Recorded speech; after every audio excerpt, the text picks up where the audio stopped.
Daybreak in Gaza, along with a few other books as well, and a chance to have Matthew here sign your book. Following that, we have some handmade Turkish refreshments that you can all enjoy and have a chance to talk among yourselves and with Matthew personally. Enjoy. Thank you. Thank you so much. I'm going to just check that everybody can hear me at the back. Is that okay? Awesome. Thank you very much. Thank you, Gulsum. And thank you also to Shahibanu and to Mahmoud Bey and to all the colleagues at the Yunus Emre Enstitüsü. It's a real honor for me to be invited to speak here tonight, and also thank you very much to everybody for coming out as well. Just a word before we begin. This is my co-author and co-editor on Daybreak in Gaza, Mahmoud Muna. I wish that he were here today with us. He lives and works in Jerusalem, in Palestine, and this book would have been impossible without him and his networks and his skill and his expertise, as well as those of our co-editors Juliette, Touma and Jayyab, Abusafia as well. On Sunday last, this weekend last, at his bookshop in Jerusalem, Mahmoud was arrested by the Israeli police along with his nephew Ahmed, and the police ransacked the premises, kept them in prison for 48 hours under charges that were plainly fabricated and malicious as well, of violating public order, I give you, by selling books in a bookshop, until a judge ordered their release. He's today back at home with his family, as is Ahmed, but they're both under strict conditions of house arrest.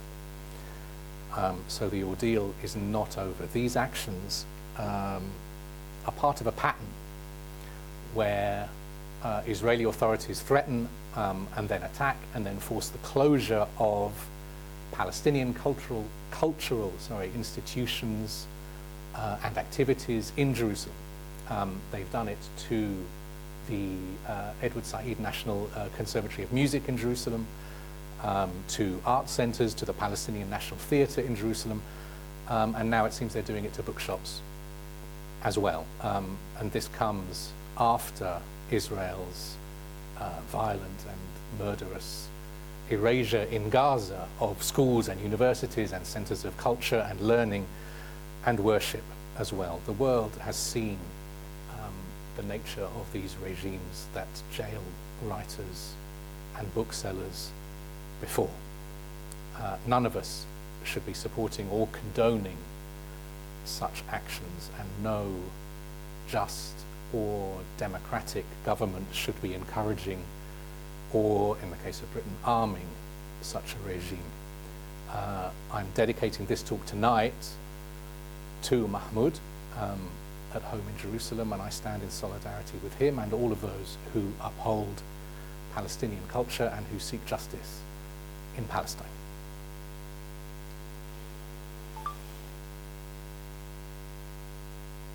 I'd like to start, if I can, by reading an extract from Daybreak in Gaza.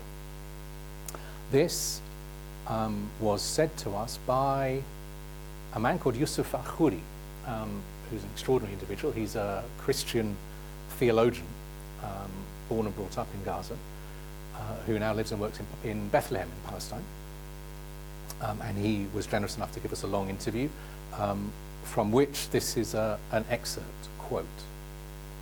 Today, I think I'm in a phase of depression or denial over what's happening in Gaza. It is simply too much to process.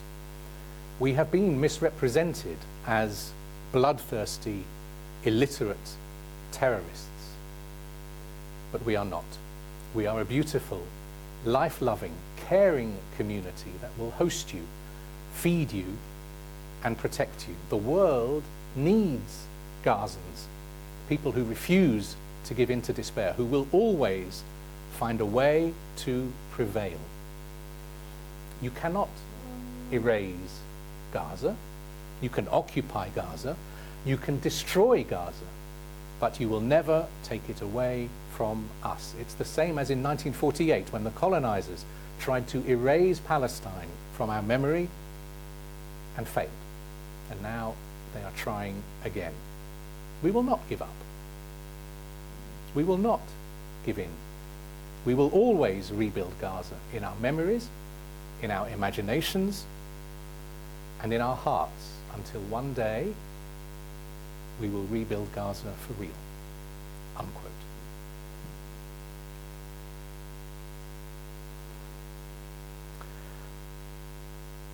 Gaza is not my city, and Palestine is not my country, and they never will be. I'm just very lucky indeed to be able to write about them. Many Palestinians, and maybe some people in this room as well, I'm sure, cannot even visit Palestine because of the passport that I hold, British, because of my skin colour, because I was born into a Jewish family. I am lucky to have been able to visit Palestine dozens of times, hundreds of times maybe, since I was a child. The only foreign holidays that we ever took when I was growing up were to Israel when I was 13. My father arranged for me to have my bar mitzvah twice, once in the synagogue that we went to at home in Croydon in South London, and again at the Western Wall in Jerusalem. Israel was positive, Israel was good, and that filled the first 20 years of my life. The next 20, thanks again to my passport and to my skin colour and to all the bundle of privileges that come along with it, I was able to move around. I lived in Cairo, I lived in Amman, I went to Sabra and Shatila, the Palestinian refugee camps in Beirut. I travelled through Syria and Saudi Arabia and all over Palestine and a bunch of other places, listening to new stories, or possibly listening to new ways of telling the stories that I thought I already understood. Slowly grasping the scale of the injustice that had been committed, ostensibly in my name, and also for my benefit. There have been 150, maybe more, 200 years of people like me, white, well-educated, English-speaking, middle-aged, middle-class men, in particular men, claiming the Holy Land for themselves, for their nation, for their religion, sometimes for their empire. I'm not trying to claim anything.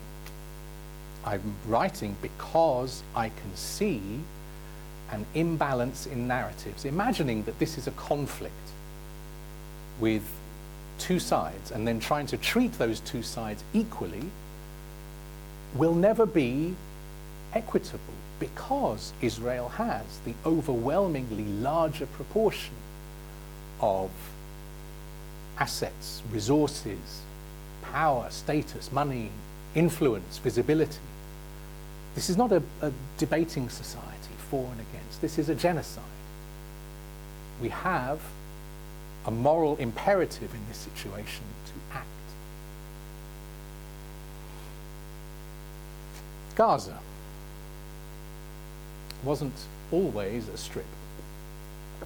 This tiny little sliver of land with its fortified fences all around it is an invention of 20th century power politics. This is just the last little stretch of terrain that the Egyptian army was able to defend against Israeli aggression when the armistice lines were drawn in 1949. It has no historical validity whatsoever. Before Israel, under the British occupation, Gaza was then known as a sub-district, much larger area, taking in neighbouring towns and villages and swathes of fertile agricultural land as well. And before that, under Ottoman rule, Gaza was administered from Jerusalem, but it took in this wide hinterland of territory up and down the coast and extending into the desert as well. And all of this is just to say that the administrative space known as Gaza has shrunk and shrunk and shrunk again down to this blockaded concentration camp that we see today. But all of that, of course, doesn't reflect what you might call the psychogeography of the place. This is a work by the Gaza artist Hiba Zakut. And she's painted herself in this sort of imagined state of idealized freedom before the Nakba, standing in Istud, among the trees and the fields and the small houses. Istud was a village in that hinterland of Gaza, which was depopulated at gunpoint in 1948 and is now absorbed into the Israeli city of Ashdod. But it was once Gaza.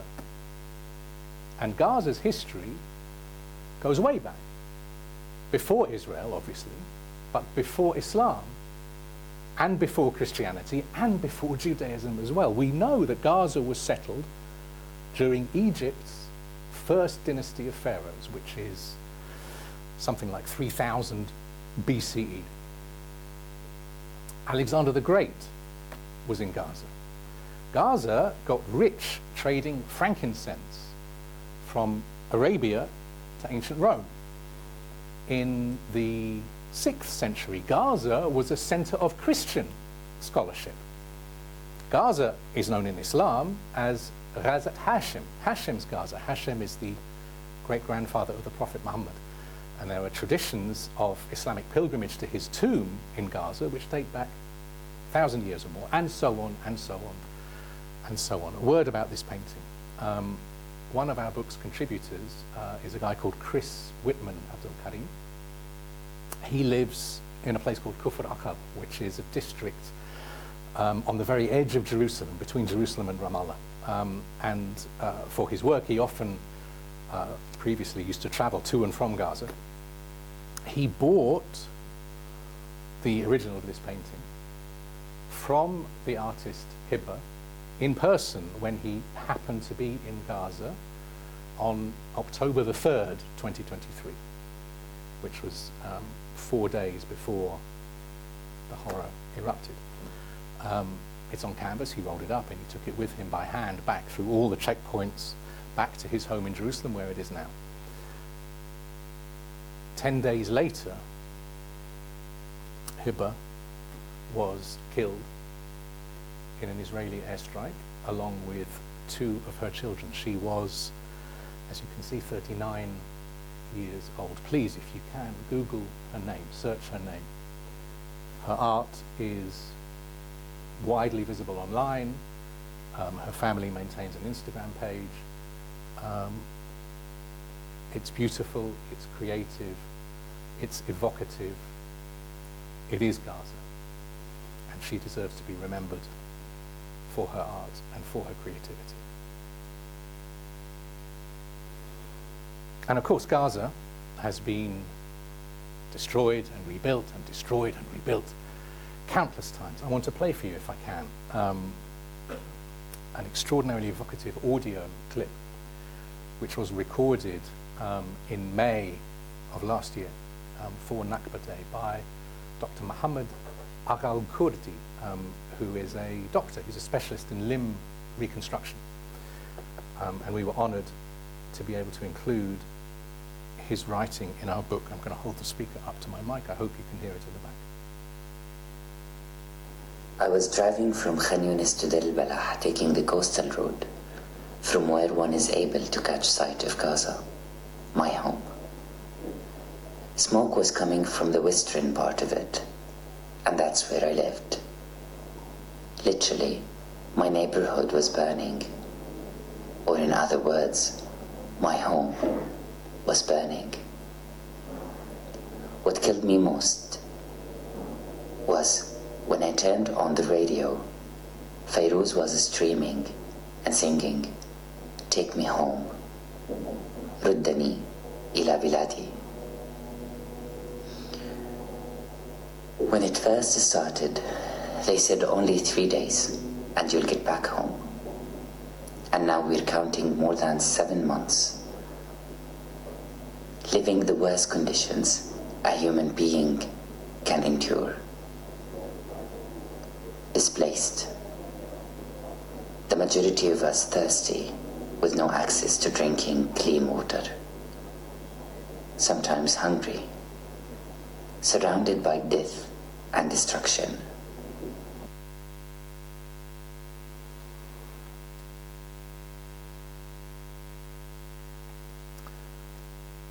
For this book, we talked to more than 100 people, and we want to thank all of those who are still alive to be able to hear it. I want to read you another excerpt, just one, from an interview that we did with the Gaza-based human rights lawyer Yunus. And he said this, quote, "I wholeheartedly believe that justice will prevail.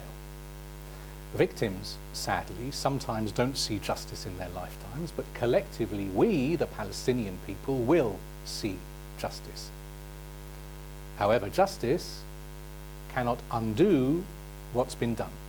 The pain will stay. Whatever the practical details of a future state might be, it must be founded on principles of fairness and equality for all under the law. We need to take back the initiative." Unquote. One more clip as well, if I can, a short clip, about 1 minute, which is taken from voice notes that were sent to us by Amani Shaltut. She's extraordinary. She runs the United Nations, the UNRWA photo archive in Gaza City.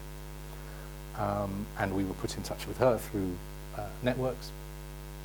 I sent her a series of questions by text, and she chose to reply by voice. One of the questions I asked her was what her favorite image was in the archive that she looks after, and she answers that in the clip I'm about to play.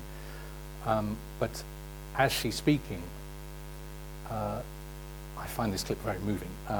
You can hear there's a determination I hear in her voice to continue talking and to be heard, to use me as an opportunity, if you like, to speak to you tonight. She was displaced when she recorded this as well. From her home in Gaza City, she was in a tent in Nusayrat, which is a refugee camp in the middle of Gaza.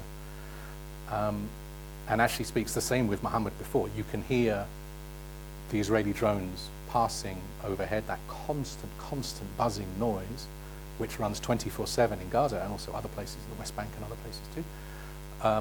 Those are sometimes Israeli surveillance drones, sometimes they're Israeli attack drones, where the drones will pass over and they will be armed and they will shoot or drop bombs and they will kill people from the air. She continues speaking, and she continues speaking even when the bombs are falling around her as well.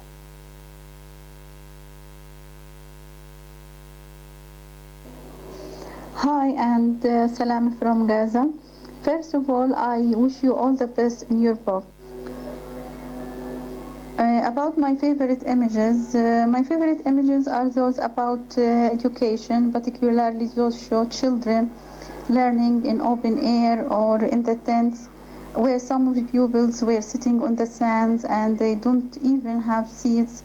Actually, for me, these images show the desire and a need to change for better, and a kind of a challenge to all of these tough circumstances, and that mustn't be the fate forever.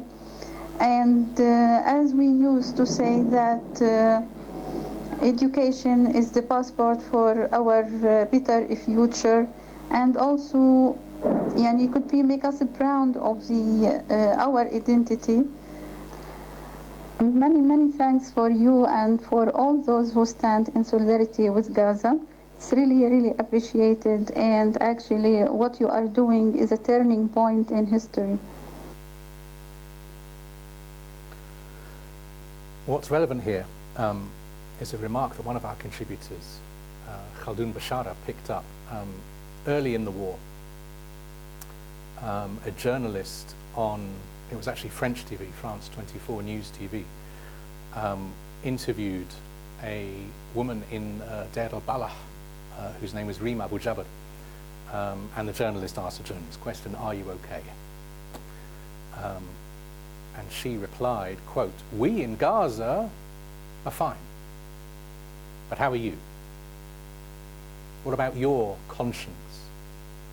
What about your values? All of that. We are concerned for you," unquote. Which I also find very powerful and very moving as well. There's a beautiful story in the book as well about the pioneers of photography in Gaza. Hrant Nakashian was one of 3 pioneer families. He took this extraordinary picture in the 1950s in Gaza. He was a photographer for the United Nations, for UNRWA. Here on the left is Levon Yotnachparian, and he was also one of the pioneers. He pioneered portrait photography in Gaza in the 1930s. This is him pictured with his wife and their 5 children in the courtyard of their home in Gaza in about 1939, maybe 1940. And this is Kerem Cegalian, and he set up Gaza's first professional photography studio business in 1944. And this story of the pioneers of photography in these middle years of the 20th century, they shed, to my knowledge, it's not been written about before, certainly not in English anyway, sheds new light on Gaza's social and cultural and economic history just before the Nakba and then in the immediate years after the Nakba as well. And maybe also, as you can tell from their family names, Nakashian was the previous one. This is Yotnachparian, this is Cegalian. These are Armenian names. All 3 of these families are Armenian. And the Armenians, as you may know, are closely tied into the history and the development of photography across the Middle East, not just in Gaza, not just in Palestine, in Jerusalem and Jaffa and other cities, but across the region, in Lebanon and in Syria, Damascus and Aleppo and other places too, since the 19th century. So this story also sheds light on another very under-researched topic, which is, in this case, Gaza's Armenian minority, the social diversity of Gaza society in those middle years of the 20th century. In fact, this is another example. This is a poster for an event that never happened. Gaza, I don't know if you can see at the back, Gaza was down to be the host city for the 4th African Men's Basketball Championships of 1967. This is in the era when Gaza was under Egyptian rule, under Nasser, who was aligning Egypt with anti-colonial national liberation movements in Africa and in Asia and in Latin America, Cuba and other places too. Che Guevara and Malcolm X both visited Gaza in 1959 and 1964 in this same period. So this was due to be 1967, a few weeks, if you can see the date down here, the dates of the championship were July 67, a few weeks just prior to that, Israel invaded and occupied and is still there now, and the basketball never happened. But when I found this poster, this was amazing for me. This is evidence of Gaza as an African city, a center of African culture and African sport. And of course, Gaza didn't lose that African aspect of its identity either. We were very honored in this book, Daybreak in Gaza, to be able to include stories from Gaza's current African Palestinian minority, tiny minority, maybe like 2% or so of the population, including the amazing Haifa, who is a singer, professional voiceover artist. She talked very openly of the the racism and the sexism that she has faced in her personal life and in her professional life as well. But she also said, quote, "I love the fact that as people of colour, we are part of mixed, cosmopolitan, diverse Palestinian society," unquote.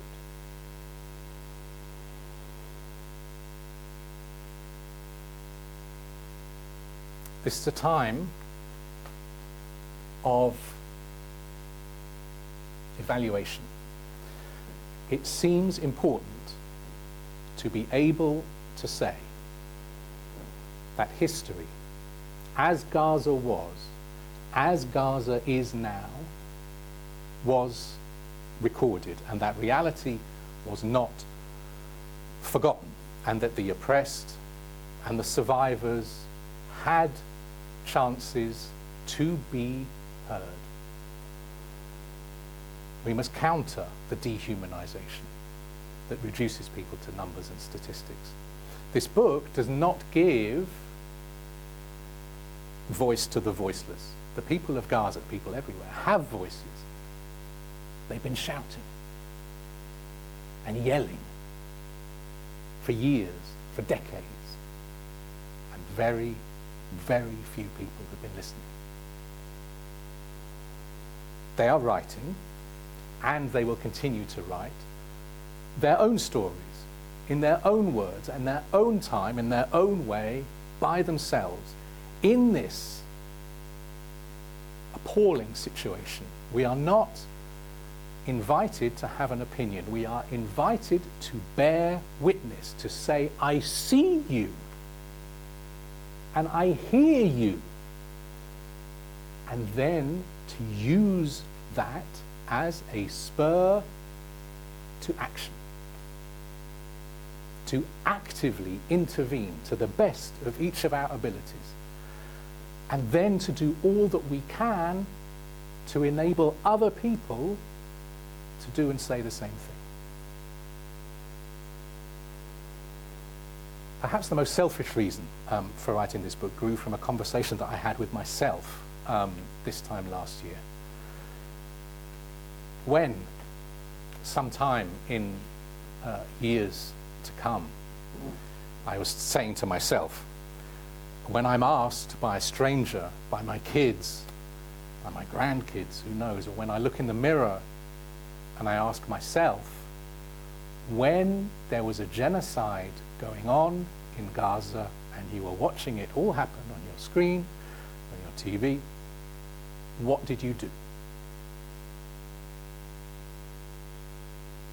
And I wanted to be able to give myself, at the very least, some kind of answer. So please have a look in your mirror and make sure that you have an answer too. Thank you very, very much indeed for listening. Thank you.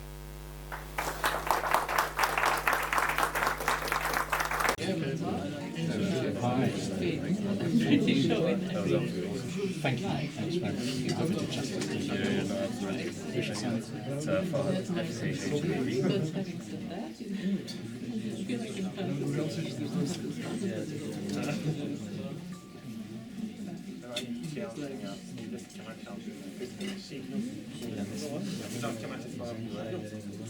Thank you so much. Thanks for coming. Thanks for asking great questions.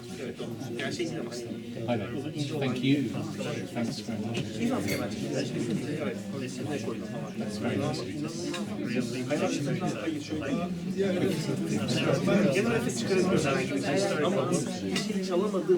There's also some history there as well. There's a mix of different story strands. Anyway, who shall I sign it to? Sorry?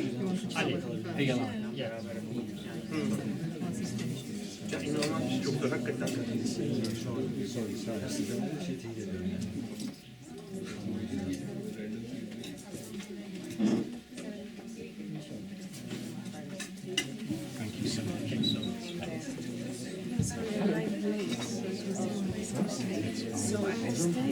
I couldn't guarantee that they were available in time.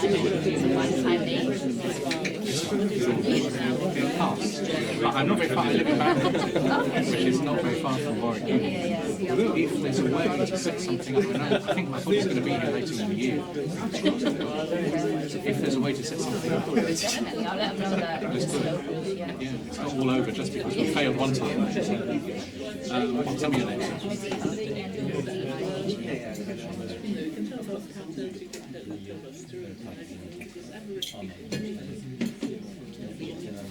Sheila?